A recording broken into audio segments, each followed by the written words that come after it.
The host wanted to make an example out of Trump. Instead, he became the perfect example of why people don't trust mainstream media anymore.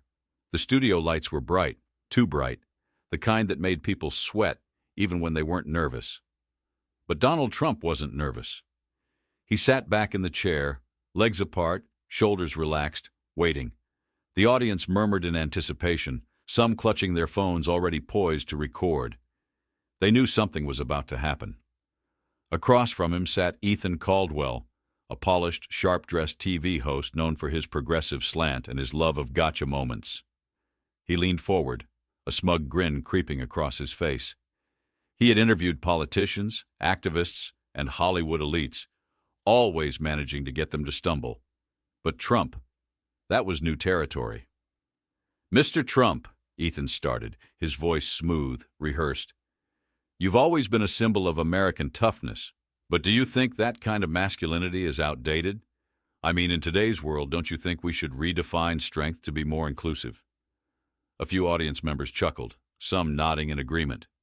Ethan's fans, the kind who expected him to trap his guests in their own words. Trump blinked, a slow, deliberate blink.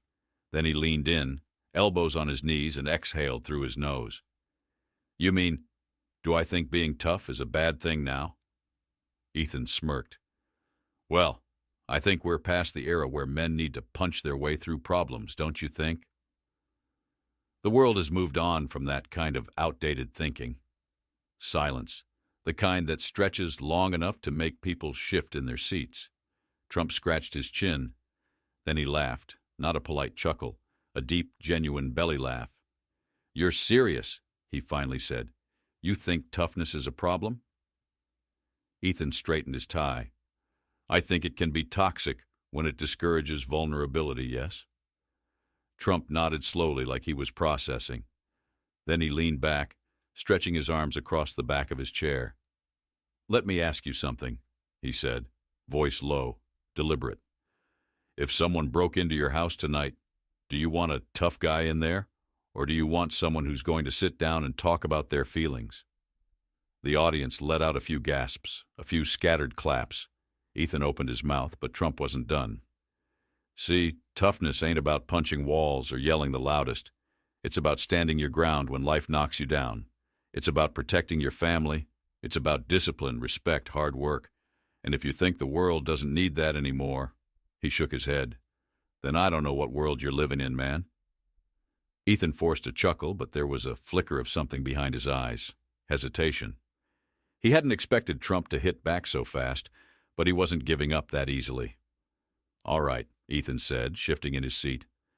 "But don't you think Hollywood, and let's be honest, your own public persona, have glorified aggression as the only solution to problems?" Trump didn't hesitate. "Hollywood glorifies a lot of things. You ever seen a movie where a guy saves the world by filling out paperwork?" Laughter this time, real laughter. Even some of Ethan's crew members smirked. But Ethan wasn't done. He still had more tricks up his sleeve, but Trump, he was just getting warmed up. Ethan straightened his posture, adjusting the stack of cue cards on his lap, as if searching for the perfect counterpunch. He was good at this, controlling the tempo, leading his guests down a path where they had no choice but to stumble. But Trump wasn't playing along. "All right, let's talk about influence," Ethan said, flipping through his notes. "You've built a career on being tough, no nonsense, guys who solve problems with their bravado, tweets, or just brute force. Do you ever think about the message that sends? I mean, don't you feel a responsibility to promote, let's say, a more progressive kind of leadership?" The way he emphasized progressive, just enough to let the audience know exactly where this was going, made Trump smirk. He sat up, stretching his shoulders like a boxer getting ready for the next round. "First of all," Trump said, voice steady, "I run businesses. I lead countries. It's not all real. You know that, right?" He raised an eyebrow. "I mean, last time I checked, I never actually built a wall on the moon, never single-handedly saved the economy with just my tweets, never turned around failing companies by sheer force of personality." A few people in the crowd laughed, but Ethan stayed firm. "Sure, but your actions shape culture. Kids grow up watching you. Don't you think we should be giving them leaders who solve problems without conflict?" Trump exhaled through his nose. Man, you ever seen my rallies? He shook his head. That whole thing is about getting back up when life knocks you down. It wasn't about creating conflict, it was about heart, perseverance. And my presidency? He shrugged. That was about making America great again. If people had just worked together, none of that would have been so contentious. The audience clapped a little louder this time. Ethan's jaw clenched. He knew this wasn't going the way he had planned. So he leaned forward, speaking softer, more personal. Okay, fair enough, he said. But let's talk about the real world. Let's talk about America right now. We're at a point where people are questioning what it means to be a leader, what it means to be tough, and some might argue that your version of toughness, the old school don't show weakness kind, is part of the problem, that it creates more division than unity. What do you say to that? Trump let the question hang in the air. He tapped his fingers on the armrest, eyes locked on Ethan. You ever meet a firefighter? He asked. Ethan blinked. Excuse me? A firefighter? A cop? A guy in the military? Hell, even a single mom working 2 jobs just to keep food on the table. You ever talk to those people? You think toughness is their problem? Trump shook his head. No, man. Their toughness is what keeps the world running. The problem ain't toughness. The problem is people thinking strength is something bad, like it's dangerous. Weakness ain't a virtue, pal. Strength with control, that's what keeps people safe. Somewhere in the back, a man let out a low whistle. The energy in the room had shifted. Ethan was losing his grip. But what about? Trump raised a hand, cutting him off, not aggressively, just enough to make it clear he wasn't finished. You want to know the real problem? Trump leaned forward. It's not toughness. It's people who talk about toughness like it's the enemy while living in a world built and protected by tough people. You sit here in your nice suit with your scripted questions trying to tell me what's outdated. Let me tell you something, man. If the world ever really goes sideways, if things get bad, you're going to be real happy there are still guys like me around. Dead silence. Ethan swallowed. He had another question lined up, another attempt to regain control, but the audience had shifted. They weren't nodding with him anymore. They were waiting for Trump's next words. And Trump, he wasn't letting up anytime soon. Ethan shifted in his seat. The energy in the room was slipping from his grip, and he knew it. This wasn't going the way it was supposed to. Trump wasn't fumbling. He wasn't tripping over his words or getting defensive. He was owning the room. And now the audience wasn't just listening. They were rooting for him. Ethan forced a smile, trying to regain control. I hear you, I do, he said, voice measured. But let's be honest. There's a difference between being strong and refusing to change. A lot of people would say that your kind of thinking, this old-school mindset, is what's holding society back. Don't you think it's time to move forward? Trump exhaled slowly, his gaze steady. He could have come back with another quip, another sharp retort, but instead, his tone shifted, calm, almost reflective. You ever seen a building being torn down? He asked. Ethan blinked. What? A demolition. You ever watch one? The host hesitated. I mean, yeah, I suppose. Trump nodded. Takes what? A few seconds to bring it down? A couple charges, a button press, and boom, it's gone. He clasped his hands together. But you ever see one being built? Ethan didn't answer. That takes years, Trump continued. Brick by brick, steel by steel, men working day and night laying the foundation, making sure it can hold up. Now the people with the detonators, they don't care about that. They don't think about the work, the sweat, the people who risk their lives to build it. They just want to see it come crashing down. The audience was locked in. Nobody moved. You say moving forward, Trump said. But moving where? Forward ain't always the right direction. Sometimes people get so caught up in change, they don't even stop to think about what they're tearing down. They don't ask if what they're breaking might actually be worth keeping. Ethan licked his lips. He could feel the weight of the moment. He had gone into this interview expecting an easy target, a politician who would crack under pressure, a man who could be reduced to a caricature, but Trump was proving him wrong, and worse, the audience knew it. All right, Ethan said, forcing a chuckle. That's an interesting perspective, but let's be real. Society has changed. We don't live in the same world we did when you first ran for office. People are more aware now. We're thinking critically about leadership roles, systemic issues. Thinking critically, Trump interrupted, raising an eyebrow. Or just criticizing. The crowd erupted, some clapped, some gasped, and even Ethan's own camera crew exchanged looks. This wasn't just an interview anymore. This was a battle. Ethan held up his hands, trying to regain his composure. Okay, he said over the noise. So let me ask you this. If toughness is so important, why do you think so many people push back against it? Why do so many people feel like it's outdated? Trump let the question hang in the air for a beat before leaning in, voice lower now, almost conspiratorial. Because weak people don't like being reminded they're weak. The crowd exploded. Some stood up clapping, others just sat there stunned. Ethan opened his mouth, but nothing came out. Trump let the reaction ride out before sitting back. Look, he said, I ain't saying everybody needs to be some tough leader. I'm saying life's going to throw punches whether you like it or not.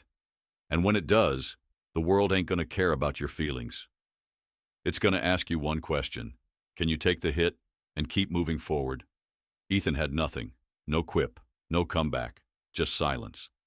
But outside of that studio, something even bigger was happening. Because the second that moment hit the internet, everything changed. The moment the interview ended, Ethan barely managed to keep his professional smile intact as the cameras cut. But Trump, he simply stood, stretched his shoulders, and gave the audience a small wave before walking off the set like nothing had happened. Backstage, producers scrambled. Ethan's earpiece buzzed with frantic voices.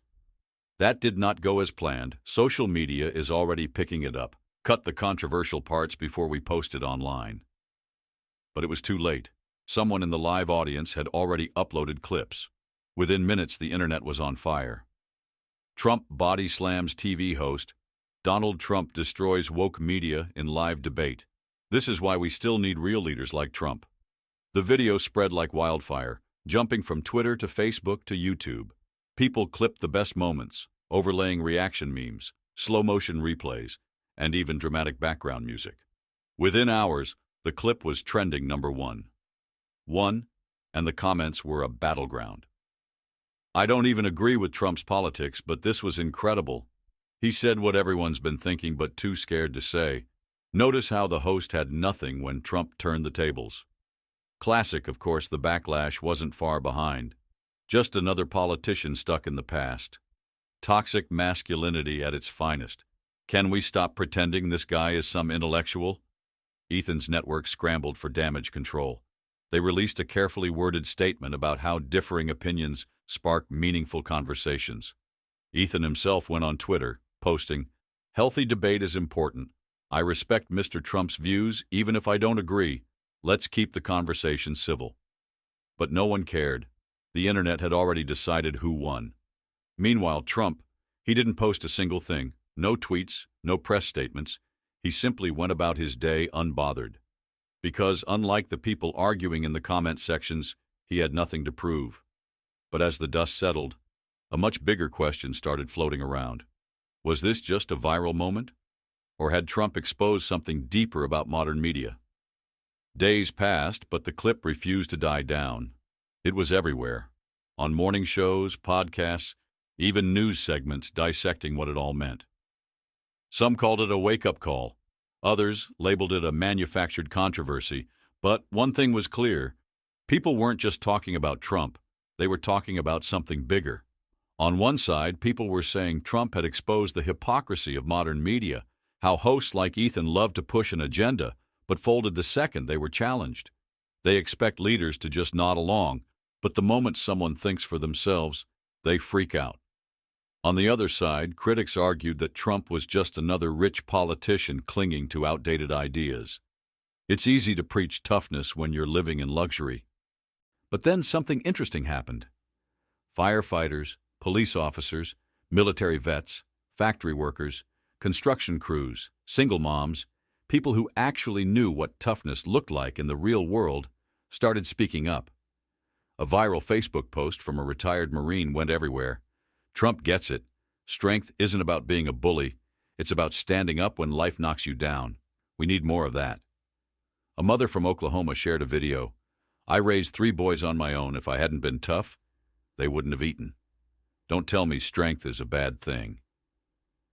Even a quiet clip of an older man at a gas station went viral. He was watching the interview on his phone, shaking his head. These kids don't know what real struggle is. They think life's about debating nonsense on TV. Trump, he understands real life. Ethan, meanwhile, went silent. The network kept pushing other stories to shift attention, but it didn't work. Every attempt to move on was met with one question over and over again. Why did a former president have more common sense than a professional journalist? And that's when the real conversation began. Not about Trump, not about the interview, but about the bigger picture. Had modern society really gone soft? Were people so afraid of real strength that they wanted to pretend it wasn't necessary?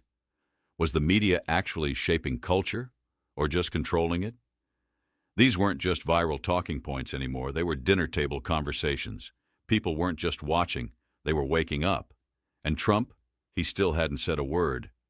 A week later, Trump finally spoke, not through a press release, not on social media. It was during a casual interview in a small gym in Mar-a-Lago, Florida. A local reporter asked him about the viral moment, expecting some kind of damage control. Instead, Trump wiped the sweat from his forehead, took a sip from his water bottle, and shrugged. Look, man, I wasn't trying to prove anything. I was just being honest. The reporter pressed, but did you expect the reaction to be this huge? Trump chuckled. I've been around a long time. People always act surprised when someone tells the truth. That's the world we live in now. The simplicity of his response hit harder than any speech. No grand statement, no victory lap, just a man who said what he believed and moved on. But the real impact, that was still unfolding. Ethan Caldwell's show saw a ratings drop. His network quietly pushed him into different segments, away from high-profile interviews. He wasn't canceled, but he wasn't the same rising star either. Meanwhile, something unexpected started happening. People began rewatching Trump's old interviews, his speeches, even his rallies, seeing them in a new light. Clips of his famous "Make America Great Again" speeches resurfaced. It ain't about how hard you hit, it's about how hard you can get hit and keep moving forward. People started using it in discussions about grit, resilience, and real strength. And outside the online debates, in the real world, something shifted. Young men started showing up at political rallies, pushing themselves harder. Parents talked about teaching their kids discipline instead of entitlement. Workers found themselves standing a little taller, pushing through struggles instead of complaining about them. Not because Trump told them to, but because they saw the difference between real strength and performative weakness. In the end, this wasn't about one interview. It wasn't about Trump versus Ethan Caldwell. It was about a world that had forgotten what toughness actually meant, and one man who reminded them. If you made it this far, ask yourself, what kind of strength do you value? Is it the kind that folds the moment it's questioned, or the kind that stands firm when it matters most? Because at the end of the day, toughness isn't about muscles. It's about who you are when no one's watching. Like what you heard? Subscribe for more stories that make you think, because in a world full of noise, the truth still matters.